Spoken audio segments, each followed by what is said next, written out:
नमस्कार मित्रों, जीवन का अंतिम सत्य मृत्यु है। हमें पता है कि यमलोक नगरी तक आत्मा कैसे पहुंचती है और कैसा होता है ये सफर।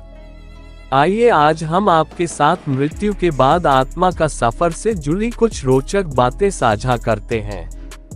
आत्मा का सफर ऐसे चलता है पूरे 1 साल। मृत्यु के बाद व्यक्ति की आत्मा प्रेत रूप में एक दिन में 200 योजन यानी 1600 किलोमीटर चलती है। 1 योजन 8 किलोमीटर का होता है। इस तरह 1 वर्ष में आत्मा यमराज के नगर में पहुंचती है। वैतरणी नदी को छोड़कर यमलोक का मार्ग 86,000 योजन है। वैतरणी नदी बहुत ही भयानक है, जिसे पार कर पाना बहुत ही कठिन है। कुछ ऐसा है यमलोक का मार्ग। यम मार्ग में 16 पुरियां यानी नगर हैं। ये सभी नगर बड़े ही भयानक हैं। इस मार्ग में बहुत कम समय से लिए व्यक्ति की आत्मा को महीने में 1 बार ठहरने का अवसर मिलता है। यहाँ आत्मा अपने पूर्व जन्म के कर्मों और परिवार के लोगों को याद करके दुखी होता रहता है। यमदूतों की यातना से दुखी होकर आगे कैसा शरीर मिलेगा ये सोचकर भी घबराता है। यम मार्ग में भयानक नरक। यम मार्ग में कई नरक हैं, जिनमें कुछ नाम है अंततम और ताम्रमय।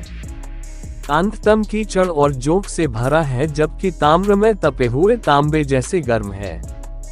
इस मार्ग से जाते हुए पाप कर्मों को करने वालों की आत्मा दुख पाती है। यमलोक के द्वारपाल। यमराज के भवन पर धर्मध्वज नाम का द्वारपाल पहरा देता है। यही चित्रगुप्त को पापी लोगों की आत्माओं के यमलोक में आने की सूचना देते हैं। यमलोक के द्वार पर 2 भयानक कुत्ते भी पहरा देते हैं, जो पापियों को देखकर लाल आंख किए उनको झपट लेना चाहते हैं। यमराज के सभासद करते हैं कर्मों का हिसाब। यमराज के दरबार में ब्रह्मा जी के पुत्र श्रवण और उनकी पत्नी श्रवणी निवास करते हैं।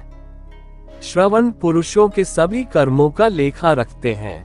ये पुरुषों की सभी बातों को दूर से ही सुनकर उनके पाप पुण्य का लेखा जोखा रखते हैं। इनके कहने के अनुसार ही यमराज पुरुषों को उनके कर्मों के अनुसार फल देते हैं। कर्मों का मिलता है फल।